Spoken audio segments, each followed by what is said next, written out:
Քրիստոս հարյավ իմերելոց Անուն հոր և որդվո և ոգուին սրբո ամեն որով իվիք և հաղթիցի ոգ նորին և ծառա է ինչից ումից որ հաղթվում է որևիցե մեկը նրան էլ ծառայում է Պետրոս Արաքյալի ընդհանրական նամակներից վերցված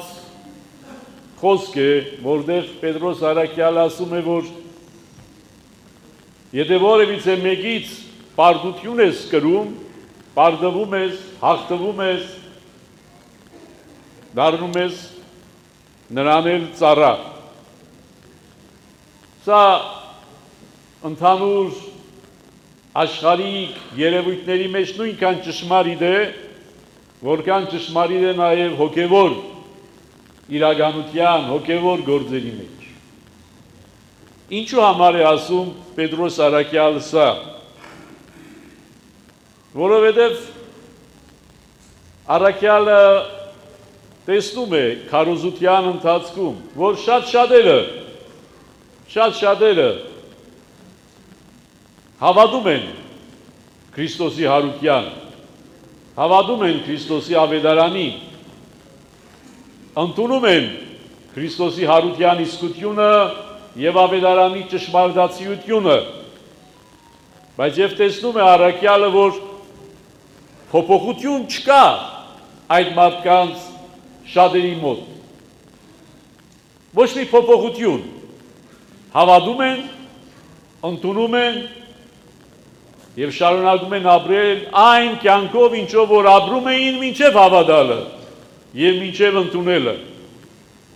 Եվ սա հասկանալի և ընդունելի չէ Արաքյալի համար, մի Արաքյալ,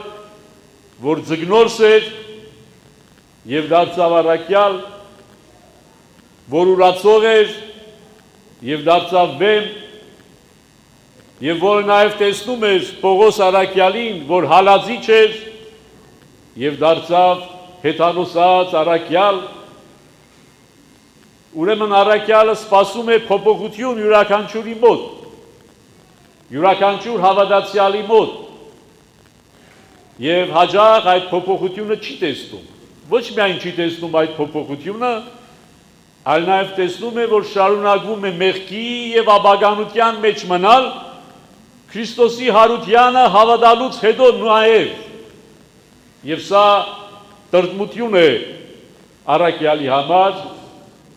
որովհետև ինքը այստեղ տեսնում է և իրավացիորեն տեսնում է հավատքի և գործի ահռելի տարբերությունը և անդունդը դրանց միջև։ Մենք շատ հաճախ խոսում ենք խոսքի և գործի տարբերության մասին, բայց այստեղ Արաքյալը ավելի խորանում է թեմայի մեջ, խոսքից անցնում է հավատքին և տեսնում է, որ հավատքի և գործի մեջ կա հսկայական տարբերություն։ Անդունդ հավատում է Քրիստոսին, բայց իր վարքը չի փոխում։ Հավատում է հարությանը, բայց հարության տեսիլքով և հարության հույսով չի ապրում։ Քրիստոսով տրված ազատությունը ընդունում է, բայց մնում է մեղքի և ապագանության մեջ։ Դրա համար Արաքյալը ասում է, ազատություն են խոստանում, բայց ապագանության ծառա է։ Եվ ասում է, երանի այդ մարդիկ լսած չլինեին ճշմարտությունը, քան թե լսեցին ճշմարտությունը, ընդունեցին ճշմարտությունը, բայց մնացին նույն վարքի և կենցաղավարության մեջ։ Իրենց մոտ որոշակի փոփոխություն, վերափոխություն, վերածնունդ, վերանորոգում տեղի չունեցավ և չի ունենում։ Այսինքն, եզրափակում է Արաքյալը, պարտվում են մեղքին և դառնում են մեղքի ծառա, փոխանակ հարությանը, ազատությանը, Քրիստոսով տրված պատկաններին ծառայելու հրճագում են Քրիստոսի հարությունը, բայց ծառայում են նրան, ումից պարտվում են, այսինքն մեղքին եւ մեղքին գերի եւ ծառայել։ Սա որքան ճշմարիտ էր առաքյալի օրոք, նույնքան ճշմարիտ է նաեւ այսօր։ Այսօր էլ շատերս Քրիստոսի հարությունը ընդունում ենք իբրև պատմություն, իբրև պատմական կայացած դեպք, իբրև իրողություն, հրճագում ենք Քրիստոսի հարությունը, բայց Քրիստոսի հարության իբրև ժառանգորդ դրան համապատասխան չենք ապրում, դրան համապատասխան չենք վերափոխում մեր կյանքը, պարտվում ենք մեղքին եւ աբագանությանը։ Եվ շատ հաճախ մտածում ենք նաև, որ դա բնական է, այո, պիտի հավատամ, բայց պիտի շարունակեմ մնալ մեղքի եւ աբագանության մեջ, որովհետեւ մարդ եմ։ Այո, հենց այդպիսի մարդկանց համար եւ հենց այդպիսի մարդու համար Քրիստոս մարտացավ, մարմնացավ, խաչվեց եւ հարություն արավ, որպեսզի այդ մարդը փրկվի, հավատա եւ փրկվի։ Բայց միայն հավատքը, ասում է առաքյալը, չի կարող փրկել այնտեղ, որտեղ չկա գործ։ Եթե մարդ առաքինի կենցաղավարությամբ ապրում էր եւ հավատք ունեցավ Քրիստոսի հարության, իր մոտ որևիցե էական փոփոխության անհրաժեշտություն չկա, որովհետեւ արդեն մարդը առաքինի կյանքով ապրում էր։ Եվ հավատքը անհրաժեշտ է ընդամենը այդ առաքինի կյանքը կնքելու եւ ավերացնելու համար եւ մուտքը դեպի երկնային արքայություն ապահովելու համար։ Բայց մեղավոր, մեղքի մեջ թաթախված, աբագանության մեջ եղող մարդու համար բավարար չէ պարզապես ասել հավատում եմ Քրիստոսի հարությանը եւ շարունակել մնալ մեղքի եւ աբագանության մեջ։ Վերափոխությունը, վերածնունդ է անհրաժեշտ, վերանորոգում է անհրաժեշտ։ Եվ սրանից դուրս եւ սրանից այն կողմ, մեր եկեղեցվո պատմության մեջ զանազան հրաշալի, զարմանահրաշ հրաշքներ եւ երևույթներ են տեղի ունեցել, որոնց հավատում ենք, հրճագում ենք, քարոզում ենք, բայց այդ ամենի դիմաց մնում ենք անհաղորդ, անհաղորդագից եւ շարունակում ենք մնալ նույն տիրմի, նույն ցեխի մեջ, ինչի մեջ որ էինք։ Ավասիկ այստեղ է, որ գալիս պատշաճում է առաքյալի խոսքը այսօրվա մեր օրվա տոնի հետ։ Այսօր Երևան Սուրբ Խաչ է, երբ որ հիշում ենք, որ 351 թվականին, ավասիկ 1670 քանի տարի առաջ, այս օրերին, մայիսյան այս օրերին, հետհարության, հինանց օրերին, Երուսաղեմում երկնքում երևաց լուսապայծառ խաչի նշանը, ինչպես որ Տերը խոստացել էր։ Եվ այդ խաչի նշանը երևաց բոլորին, մեղավորներին եւ անմեղներին, հավատացյալներին եւ անհավատներին։ Եվ ասում է այդ նշանը այնքան զորավոր էր եւ այնքան զորավոր լույս էր տալիս, որ արեգակը նսեմանում էր այդ խաչի լույսի առջև։ Եվ տեսնելով այդ խաչի լույսի նշանը, որ ձգվում էր Ձիթենյաց լեռից մինչև Գողգոթա, ոչ քաղաքը շտապեց դեպի դուրս,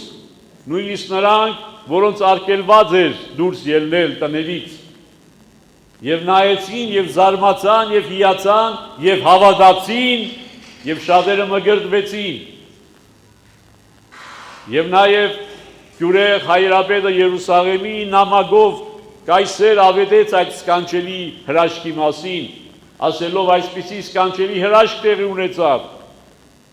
Եվ անհավատները տեսան, որ մեր Աստված զորեղ է եւ որ մեր խաչը զորավոր է, եւ շատերը հավատացին եւ շատերը քրիստոնեություն ընդունեցին։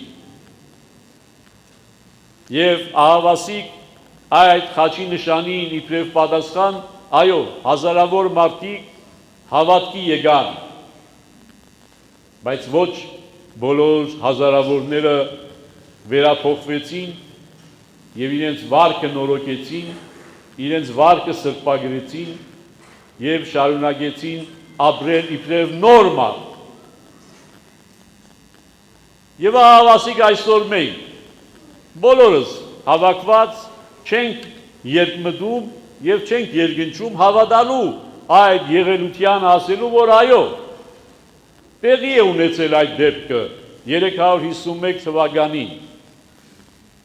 Անհավատներ կլինեն, որ չեն ընդունի, կասեն առասպել է, բայց մենք հավատում ենք, որ տեղի է ունեցել, բայց արդյոք բավարար է, որ մենք հավատում ենք, որ տեղի է ունեցել, թե հավելյալ ինչ-որ մի ճիգ, ինչ-որ մի ջանք է անհրաժեշտ, որպեսզի այդ ամենի հետևանքները մեր կյանքը վերափոխեն։ Երկնքում լուսերեն խաչը տեսանք, բայց այդ լուսերեն խաչը մեր սրտի եւ հոգու մեջ դրոշմեցինք իբրև լույս եւ իբրև մեր հոգու վերանորոգության խորհուրդ եւ նշան։ Այդ դեպքը, որ տեղի է ունեցել 351 թվականին եւ որի մասին այսօր խոսում ենք եւ հբարդանում ենք եւ գուցեև անհավատների առաջ հբարդանում ենք ասելով, որ այսպիսի դեպք է մեզ պարգևել Տերը, փոխում ենք մեր կյանքը, մեր ապրելակերպը, մեր կենցաղավարությունը, թե շարունակում ենք մնալ նույնը, ինչ որ էինք, երբ որ այս դեպքի մասին տեղյակել չէինք։ Եվ սա վերաբերում է բոլոր կարևոր իրադարձություններին։ Բոլոր կարևոր իրադարձությունները, նաև մեր անձնական կյանքում, որ հիշում ենք եւ ասում ենք այսպիսի մեծ դեպք տեղի է ունեցել, այդ դեպքը դառնում է պարզապես հիշողության համար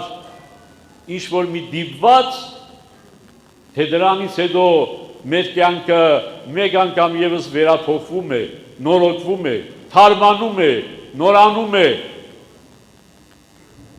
Այս բոլոր տոները, որ եկեղեցին հաստատել է